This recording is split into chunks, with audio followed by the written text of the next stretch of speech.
A Thousand Bayonets, Chapter 1, The Shootout. John Webster was hiding in the loft of an old abandoned barn, watching and waiting, clutching his voice recorder tightly. He stared moronically at the red light, watching the numbers count slowly upward. 13, 14, 15. Willing the red light to continue and praying the batteries would hold out for him.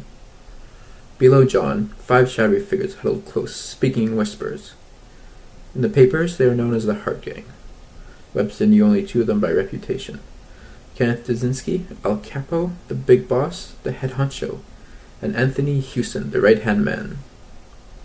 The other goons were big burly creatures, clad head to toe in leather and silver chains, wearing steel-toe boots.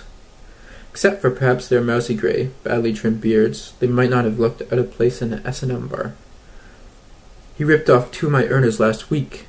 You sure it's him?" "Shit, sure." A deep glottal Eastern European voice said, "Hunter has entered a game he cannot possibly win." Must be Dzinski, John thought. Up in the loft, John held his breath, not daring to move.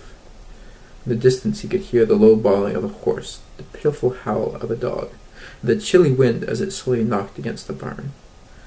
And just as he was acutely aware of these sounds, he was suddenly not aware of them at all. He was transported to a small, colorful bazaar with cream-colored buildings on each side. Thick dust particles rose in the tepid air, getting into John's face, into his eyes, and up his nose. The bazaar was mostly empty, except for a few cautious patrons, moving quickly on their way.